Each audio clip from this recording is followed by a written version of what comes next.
6 heures du matin, le soleil ne s'est pas encore levé au-dessus de Montville, mais quelques lampes frontales percent l'obscurité normande. Ça fait bizarre de partir chez moi avec un peloton, quoi. Celle de David et de ses compagnons de route, tous au rendez-vous avant d'entamer un long chemin. Leur défi, parcourir plus de 100 km autour de l'agglomération rouennaise avant la tombée de la nuit. Un parcours au plus proche de la nature, imaginé comme un assemblage des différentes courses existantes dans ce secteur. Ambitieux, mais faisable, à condition de ne rien laisser au hasard. Le prochain ravito, ce n'est que dans 15 km. Sur une journée qui va durer normalement 15 heures de déplacement, l'organisme il est un petit peu traumatisé quand même. Et donc même si le rythme n'est pas extrêmement élevé, il faut essayer quand même de lui redonner des ressources pour pouvoir aller au bout du truc en fait. Boire et manger à chaque ravitaillement pour mieux avaler les kilomètres. 35 déjà au compteur des coureurs, mais le plus dur reste à venir. David est un ancien vététiste. Depuis 7 ans, il s'est mis à la course à pied. Endurant, le garçon s'est lancé récemment dans l'ultra trail, en solitaire d'abord et en équipe aujourd'hui, avec des spécialistes de la discipline.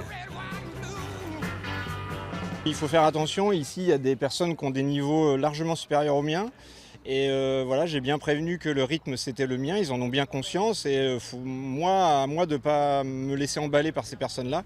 Xavier est l'un de ces cadors pour qui 100 km en Normandie font figure de simple entraînement.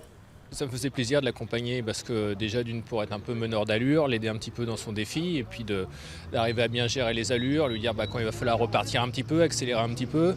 Bon là on prend du bon temps là, mais à un moment il va falloir repartir et puis pour l'objectif d'arriver avant 21h ce soir.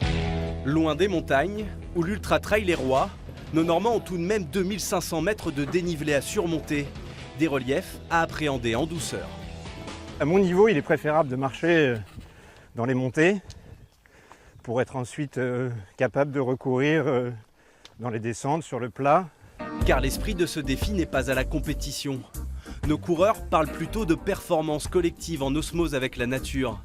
À l'image de Julien, un adepte de la course pieds nus. Une technique différente et une philosophie à part entière. Moins superficielle, moins... Voilà, c'est vraiment des sensations pures, quoi. La fraîcheur contre les pieds, la boue, tu sens tout. Les paysages défilent et la course touche bientôt à sa fin.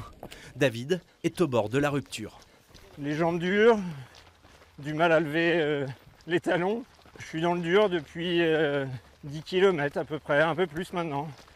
Au mental, David arrive chez lui là où il était parti 15 heures plus tôt.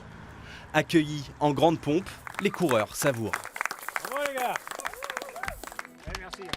Mission accomplie, un verre de l'amitié pour admirer le coucher du soleil, un astre que nos ultra-trailers ont le temps d'une journée toujours devancé.